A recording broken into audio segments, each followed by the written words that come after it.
আসসালামু আলাইকুম ওরহমতুল্লাহি ওবরাকাতুহু। প্রিয় শিক্ষার্থী বন্ধুরা, আমি গত পর্বে বলেছিলাম যে আমাদের এই যে হেডার ডট পিএসপি ফাইলটা আছে, রাইট না? রাইট। এখন এইখানে যে মনে করেন যে ব্যাকগ্রাউন্ড আছে একরকম, ওকে, বডির ব্যাকগ্রাউন্ড একরকম সে দিছে, ব্যাকগ্রাউন্ড এই যে হেডারের কালারটা এরকম আছে, ওকে। তো কখনো কখনো আমাদেরকে হেডার ডিজাইন দুই তিন রকম হতে পারে, যেমন সাস অ্যাজ, আমি যদি এখন যাই আমার ব্যাকগ্রাউন্ড কালার এরকম, রাইট? আমি চাচ্ছি যে আমার ক্লায়েন্ট চাচ্ছে যে রেড, ফাইন। দেখি রেড হয় কিনা, সেটাকে দেখে নিই রেড হচ্ছে কিনা। Fine, thank you very much. And red, আচ্ছা এটা রেড হয়ে গেছে, রাইট? এটা কি হেডার না? আচ্ছা হেডার, আমি উপরের অংশটুকু তুই চাচ্ছি। উপরের অংশটুকু কি এটা? কি এটা হলো যে আরো উপরে নাকি? ওকে, সাইডের আরো উপরে। তো ওইটার ক্লাসটা কি সেটা একটু আমি যদি দেখে আসি। এটা H on, H two, H টুতে মারছে, এইচ টুতে মারছে, এইচ টু, এটাকে ঠিক করে নিয়ে আসি।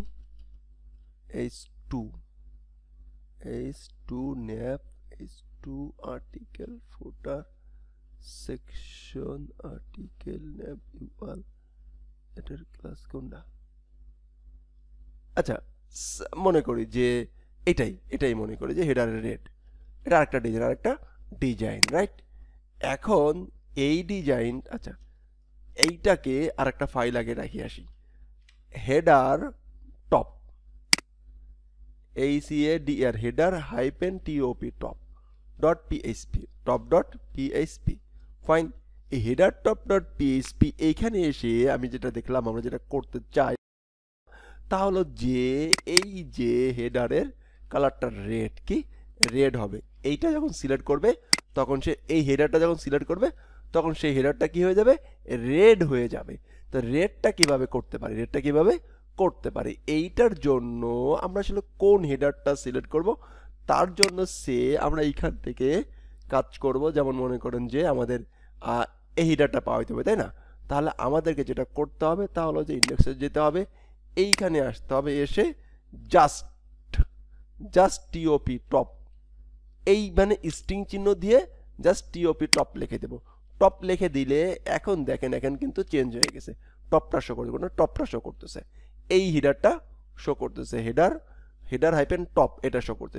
ঠিক একই রকম যদি ফুটার থাকে তাহলে আমরা ফুটারের নিব হচ্ছে এরকম করে, খেয়াল করেন FOOT এর ফুটার হাইপেন কি একটা অন এইচপি।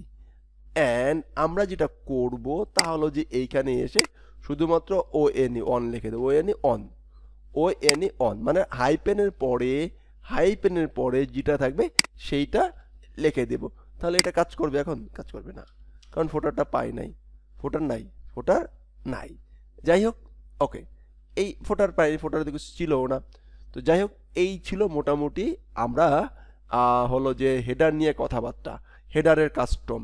বাট এখন আমরা আরেকটা জিনিস দেখার চেষ্টা করব, হচ্ছে গেট টেমপ্লেট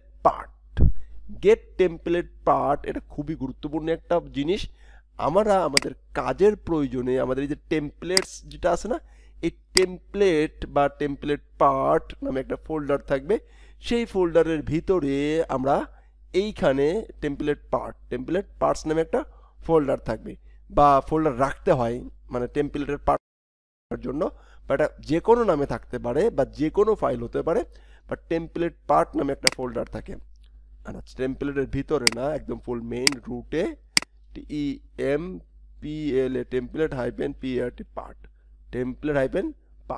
এই টেমপ্লেট হাইপেন পার্টের ভিতরে যে ইমেজগুলো থাকবে, যে ফাইলগুলো থাকবে, সেই ফাইলগুলোকে কিভাবে আমরা এখানে লিঙ্ক আপ করাবো সেই বিষয়টা দেখব নেক্সট পার্টে। ধন্যবাদ। আসসালামু আলাইকুম ওয়া রাহমাতুল্লাহি ওয়া বারাকাতুহু।